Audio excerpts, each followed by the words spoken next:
what we're going to do tonight. Our topic is, what's our title? Our topic is service, learning, and growth. And so what I want to do is I want to think together with you a little bit about this whole culture at Boston College of service, of volunteerism, of immersion trips, and why that's important, why we prioritize it, should we prioritize it, what it means, what we can learn, and how we do it and why we do it, all that stuff. So I'd like to tell you exactly what I'm going to do. Can I stand in front of this? I want to come out here. So what I'm going to do, I tell you what I'm going to do in my talk. That way, if I don't do it, you can say, you're off course, Dan.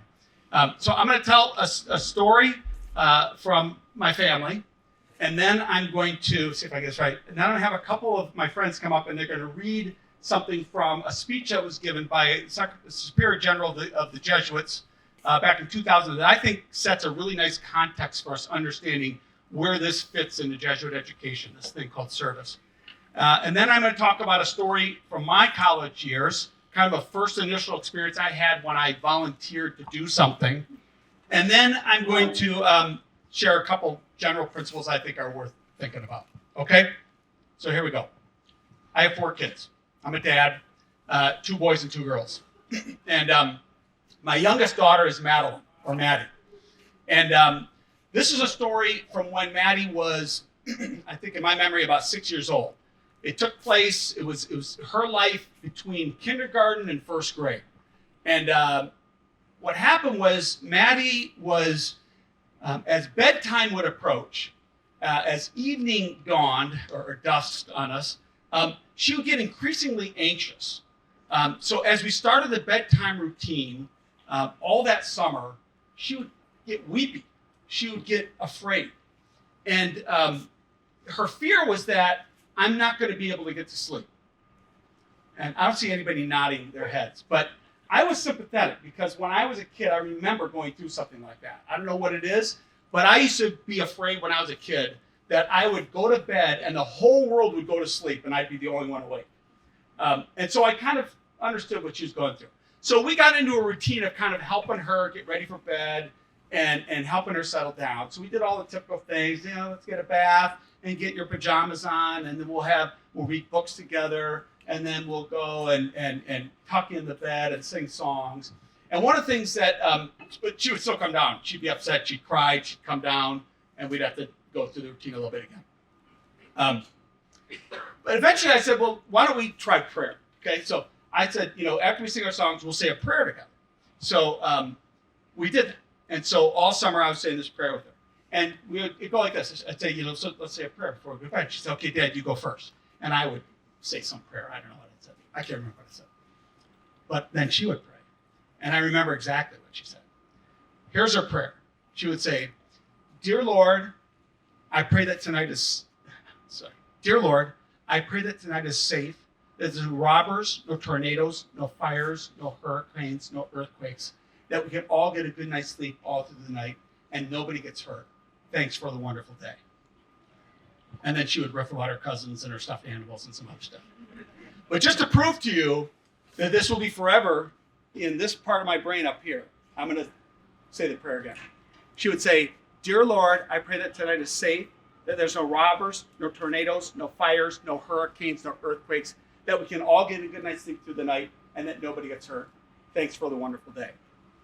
And so you can see there's a little bit of anxiety this girl's dealing with. So one night, we get her tucked in, and I'm lying in bed. It's now about 2 a.m, as I recall. And this is going to be the audience participation time, okay, right? Ready? So you're me. So we're lying in bed. I'm sleeping on my side. So go like this, okay? Everybody like this, right? I'm sleeping on this side. No, come on. All right? And I'm sleeping like this, and don't close your eyes yet, but I sleep with my eyes closed, so I'm going to ask you to close your eyes. I have to cheat because I have to hold the microphone. So keep your hand there. And before you close your eyes, get your finger ready. Put your finger right in front of your forehead. Don't touch it yet, but as soon as you close your eyes, and gently, as slowly and as lightly as you can, put your finger right in the middle of your forehead and lightly trace, as lightly as you can, back and forth on your forehead. You feel that? It's 2 a.m. You're nice and sleepy. You're sleeping, and you feel this going on your forehead. Now, let me back up. Everybody look up for a second. I forgot to tell you something. Not only was my daughter anxious, but I was a middle-aged anxious guy too. As I recall, this was a time in my life when my wife and I were wondering if our car would start in the morning, how we were going to pay for our kids' braces or their field trip. Does my wife still find me attractive? I don't know. I had anxiety, okay? And so I had my own set of stuff. Okay, here we go. Ready? Close your eyes. Okay, and you're lightly rubbing your forehead. And now just open your eyes. You're coming awake, and you see, keep the finger going. There's a little finger rubbing your forehead really lightly. And right behind it is the face of a cute little 6-year-old girl with tears rolling down her cheek. And keep rubbing. I didn't say stop. Keep rubbing. And I said, hey there, Maddie. And she said, hi, Dad. I said, hey, what's going on here? She said, I had a nightmare. I said, okay. You stop rubbing my forehead. So she stopped rubbing my forehead. And I took her out. I said, let's go out in the hallway and we'll talk. So we go out in the hallway. I said, what's going on? And she says, I dreamed that my school caught on fire. Local school. And I said, no, it's just a nightmare. I knew enough. I read books on parenting. I said, no, that's not real. That's a nightmare. Tell them it's a nightmare. So I said, no, Maddie, the school didn't catch on fire. It was just a nightmare. And so she calmed down. We went, got a glass of water, kind of like Cindy Lou Who. We put her back in bed, tucked her in, she went to sleep. What was going on there? What's the invitation? What happened? What did Maddie want to do? Pretty simple. Maddie wanted me to wake up. Wake up. And once I woke up, the choice for me was to do what? Was to see. My eyes opened, and what did I see? I saw a little girl, my daughter, in distress. The invitation was wake up and look at what's right in front of you, because this is what you should be paying attention to. This happened the night before. In my intro, they mentioned that I teach a course here called Praying Our Stories. This happened the night before my first class in one of the early years of teaching Praying Our Stories. I went into my class the next day. I was so touched by that experience that I went into my class. I made them do exactly what I made you do. I said, last night that happened, my daughter. This is what this theology class is going to be about. That's going to be the subject of what we're going to talk about when we talk about theology and the discovery and the study of God. Because the discovery of life, the invitation of life, the invitation of God is always a gentle touch asking you to what? Pay attention. Wake up to what's happening right now and what is on your mind and what is right in front of you, because that's what you need to pay attention. That's what's asking for your attention. And by the way, that's where you're going to discover God. You're not going to find God out on some mountain. You don't have to go on a special retreat to find God. That's lovely. You don't have to go to Jamaica on an immersion trip to find God. You better find God right here in the ordinary stuff of life. And I'm going to come back to the story and talk about how that applies to the way we serve and who we serve. Okay, that's that story. Now I got to ask two of my friends, David and Esther, to stand up and come up here because you use the microphone. And I've asked them to read a passage from a speech that was given by a guy named Hans Peter Kolvenbach. Hans Peter Kolvenbach was a superior general a few decades ago of the Jesuits. And he gave a talk at Santa Clara University in 2000 at a conference called Justice in Jesuit Higher Education. And the talk was an expansive talk on what is the purpose and what's distinctive about education at Jesuit universities. And part of his talk, he addresses the thing that we're addressing tonight. And he talks about how important this part of a Jesuit education is. So I'm going to hand the microphone over, and they're going to read this passage. This is David Kim and Esther Kang. By the way, the two leaders of the Jamaica mustard seed trip that just got back. Solidarity is learned through contact rather than through concepts. When the heart is touched by direct experience, the mind may be challenged to change. Personal involvement with suffering and injustice is a catalyst for solidarity, which then gives rise to intellectual inquiry and moral reflection. Students, in the course of their formation, must let the gritty reality of this world into their lives so they can learn to feel it, think about it critically, respond to its suffering, and engage it constructively. They should learn to perceive, think, judge, choose, and act for the rights of others, especially the disadvantaged and the oppressed. Our students are involved in every sort of social action, and we are proud of them for it. However, the measure of Jesuit universities is not what our students do now, but who they become, and the adult Christian responsibility they will exercise in the future toward their neighbor and the world. Thank you, David and Esther. So Kolobach there is talking about the importance of experiential learning, that we certainly learn a lot through concepts, through reading, through lectures, through books, yes, but also how important it is to have real contact. And in a unique way, not just contact with people and with things people who are different from us, have different experiences about, but also the gritty realities. I love that phrase. Contact with the gritty realities of our world, because those are going to unsettle us. And that's the type of contact that will cause us to feel what it's like to suffer injustice and to struggle with it, to think about it critically, to engage it, to ask what it means, and ultimately, hopefully, appropriate it and act on it in our lives. And he says that's the measure of a Jesuit university. You know, I went to the University of Michigan, you already heard that, a fine school. There's a lot of places you could have gone to get a really great education and have a great experience. But there's got to be something distinctive, right, about a Jesuit school. There should be. And what he says is the difference is we ought to measure our success by who these people are when they leave here. That's the goal. Not how much work you put in, not the service you do here, as important that is. We've got people here who do Pulse, who are for Boston, who went to Jamaica Mustard Seed, who are big brothers and big sisters, you name it. Work with Special Olympics. APA, I didn't forget what I've lost, but you do it all. The campus school. That work is important. Don't think I'm not saying that's important. But at the end of the day, it's more about your formation and who you're becoming because of those relationships. Because you're going to leave here. You're not going to continue in that work.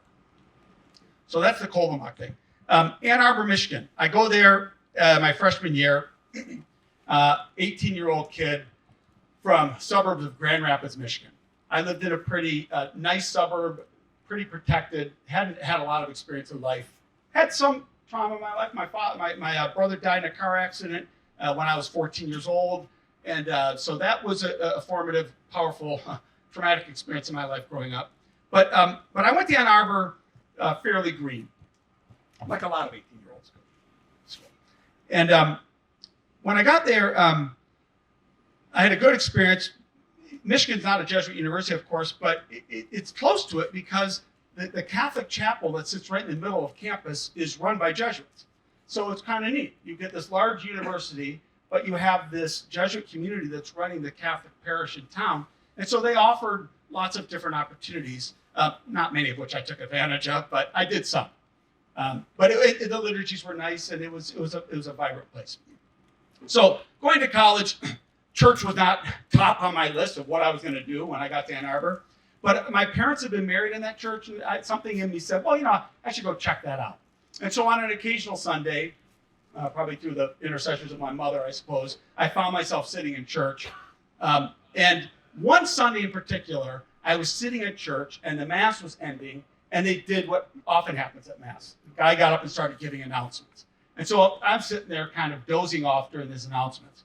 And then he said, and now I'm going to invite someone else to come up, and she's going to announce a special opportunity for you to consider. So I looked up, and he left, and this young woman walked up to give an announcement. And what I noticed immediately is that she happened to be the most stunning girl I had ever seen in my life. 18 years, I had never seen a girl that was this beautiful. And so I sat up, and I couldn't quite hear what she was saying, but I wanted to know what she was inviting people to do. So I listened closely.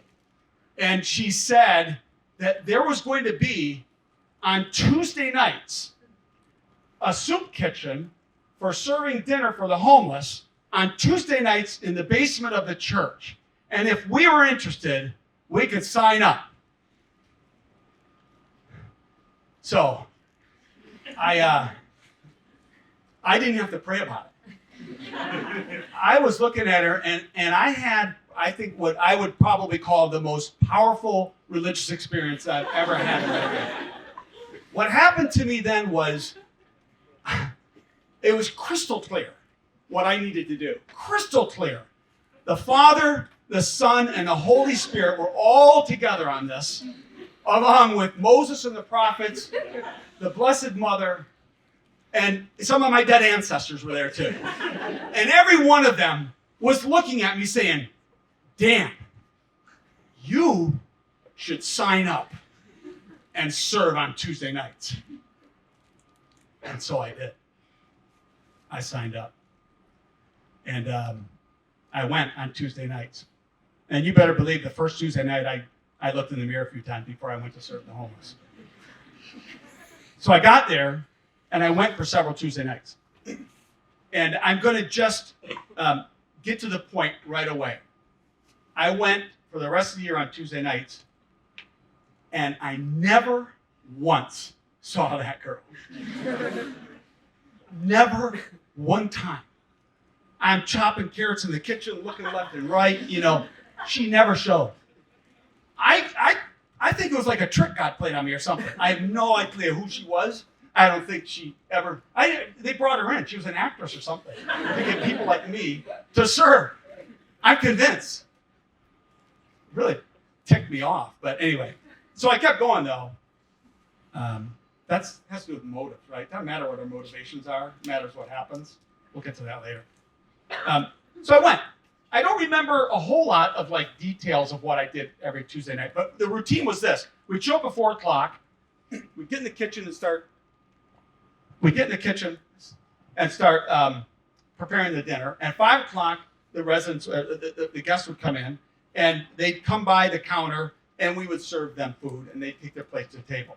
And that's what I signed up for. I was good at that. I served an American chop suey, man. Boom, boom. I could serve peas and carrots and salad, and I was dishing it out, But then there was an added thing where the coordinator said, okay, once we serve everybody, you guys get a plate and go out to the dining hall and sit at the table with these folks. Now, that was a little harder for me. I mean, it wasn't that tough, but that was new to me. I'm going to go sit with these people, these unhoused, these homeless individuals that I had ignored for most of my life. Didn't know that much about. Had probably very general ideas about who the homeless are. One Tuesday night stands out, and I've never forgotten it. I went out, and I'm sitting at a table, and I meet a gentleman named Henry. Henry is a 40-year-old guy, and as we're talking that evening, what impresses me immediately is how smart Henry seems to be. Henry is well-informed about the world, well-informed about current issues and news items. He's articulate, and I'm quickly thinking, this guy's smarter than me, and he's a homeless person. I come to find out a few things about Henry. One, he has both a bachelor's and a master's degree from Harvard. He's got a wife and a kid who he's been separated from and has lost, basically, because of addictions. Because of a long cycle of addictions in his life has imploded. His wife and son are separated from him, at least temporarily. And I'm asking, do you have any brothers or sisters? Only child. What about your mom and dad? They're old. They live in Texas. They're poor. So we have this great conversation with this guy. And when the night's over, I'm thinking about our conversation. And one of the things that I didn't have that I think many of you have here at BC is that usually when you serve at BC, you're asked to become part of a community, right? You come back and you have a small group that you can reflect on some of these things with. I didn't have that. But that night I did stay, and I spoke to one of the older volunteers, and I told him about my conversation with Henry. And he knew Henry. And I had seen Henry around. I'd seen most of these people walking around Ann Arbor.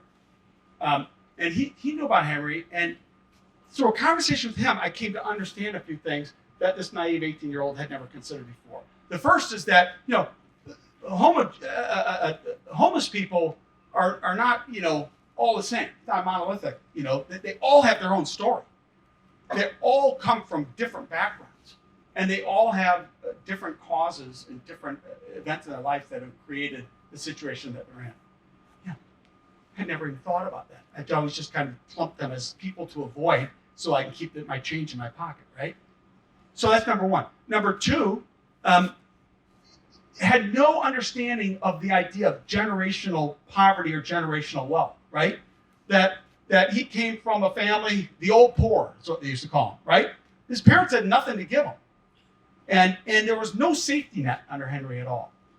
And I remember saying to the guy, geez, my new friend who I was serving with, if I ran into something like this, my parents would come and get me.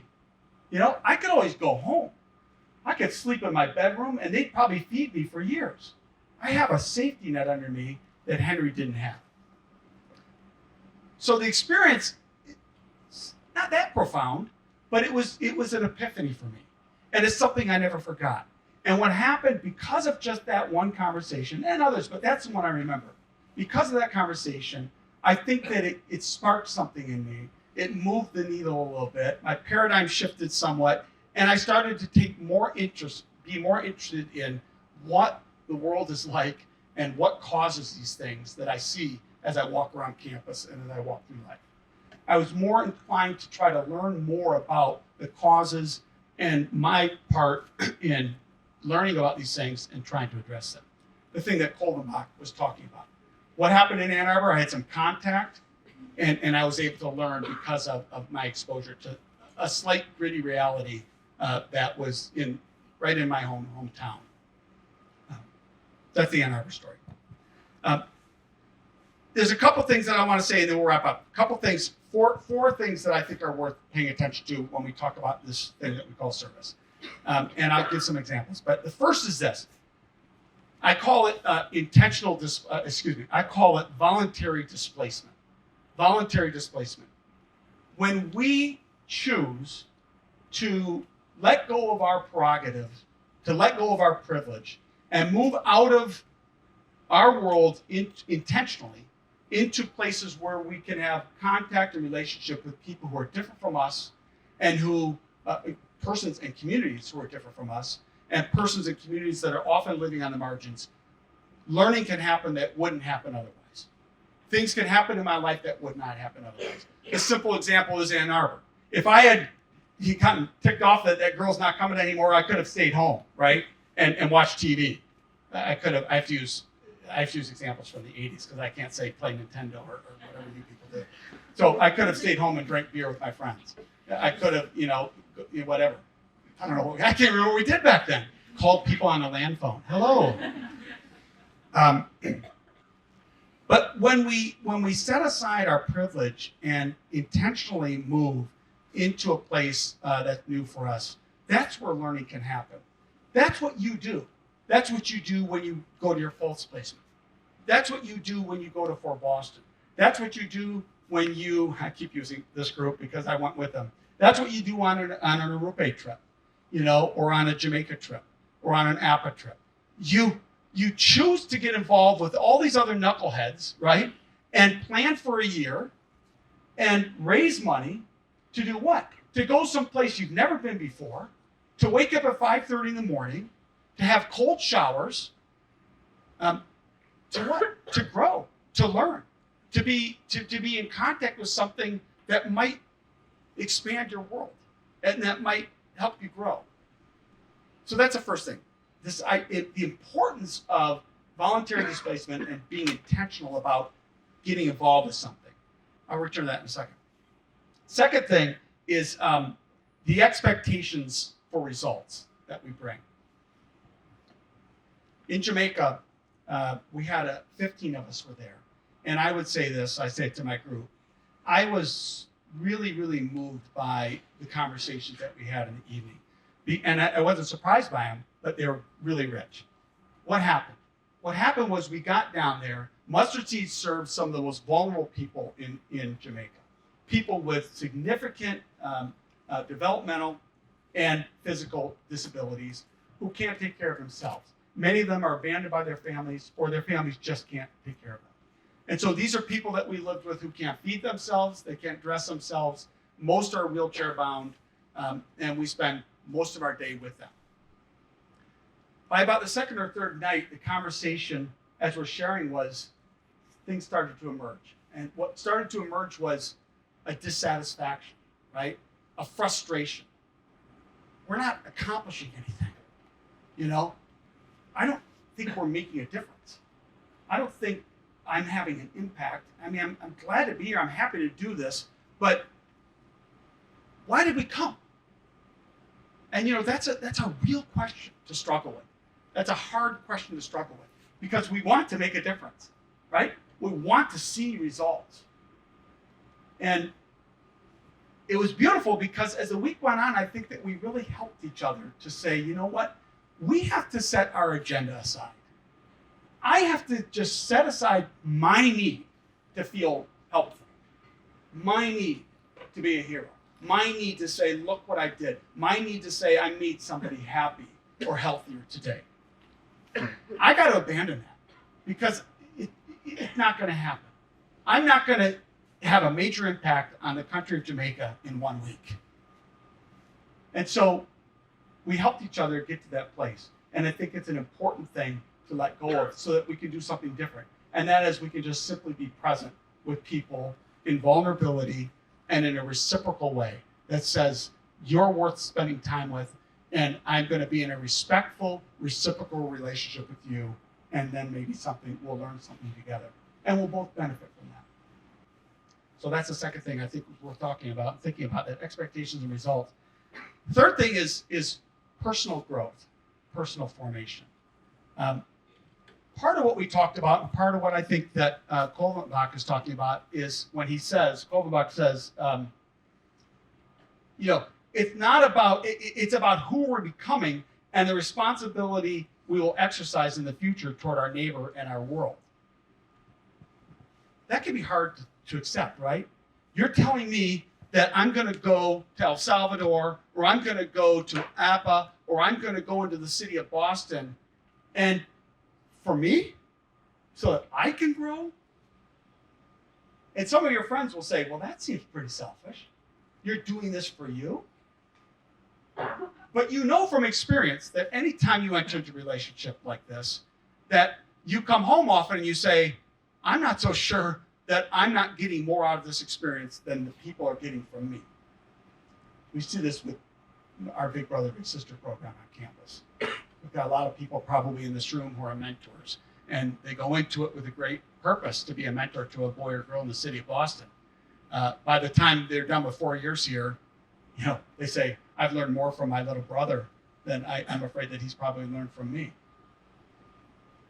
But it's about our own formation. And that can seem selfish, but I would suggest it's not. And I got proof. When I got back from Jamaica, my mail was sitting on my desk, mostly junk mail. But then there was this little piece of paper, it has my name on it, Dan. I don't know who put this on my desk. Oh, one of my work study students is here. Emily put it on my desk. So you met Mark. I did.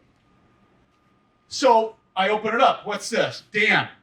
I randomly happened to be in Boston and stopped by campus on a whim. Oh, I'm going to look at the bottom. See, who's writing this note to me? Guy named Mark Velasquez. Oh, Mark. I remember Mark. I can't quite remember what year he was here, but I'll read on. I randomly happened to be. I thought I'd stop by a campus on a whim. I dropped in to see if you were around. I should have known that you'd be off for spring break. I think about our 2002 trip to El Salvador often. It has had and continues to have a significant impact on my life. 1 week in El Salvador. We can be pretty cynical about that. I continue to think about the significant impact it's had on my life. I hope you are well, and next time I'm around, I will reach out in advance. Feel free to drop me a line. And then his email, markvell@mercyhome.org. What has Mark been up to? So I look him up. And he's a spiritual director and director of DEI programs and trauma retreats and so forth for kids who've been abandoned or who've been in trouble in Chicago at this place called Mercy Home for Boys and Girls. He's been there since 2013. And this letter's telling me El Salvador was part of that story. I'm doing what I do because of that experience. And this is not the first time I've heard that. I don't say that everybody that goes on a trip like this sends letters or has lives like this, but a few do. And so it can, in the end, make a difference in our world. It may not make a difference in 1 week, but it can make a difference in our lives and then by extension in the lives of many more people over the course of many more years. The last thing I would say that we ought to pay attention to is this. As important as voluntary displacement and intentional service programs are, if you go into the city of Boston 4 hours a week and serve beautifully, if you go to APA and you're a hero rebuilding something at a habitat site, if you go to Jamaica and serve food to somebody who can't lift up a spoon every day and are heroic about it and are all in on it, and you come back to Boston College and you're a jackass to your roommates and a pain in the butt to everybody that loves you and knows you, then who cares, right? Who cares? And that's the test. Service is something we're called to every day. And it gets back to our story of Maddie. You're wondering, what the heck was that story? Service is about paying attention to the people that you live with every day. Service is an opportunity that's right in front of you. If you go to North Carolina, if you go to Jamaica, if you go into Boston, you go to El Salvador, you go to Chile, chances are you're never, especially far away places, you're probably never going to go back there. You may never go back, but you don't need to go back because there's people that are hurting in your life right now.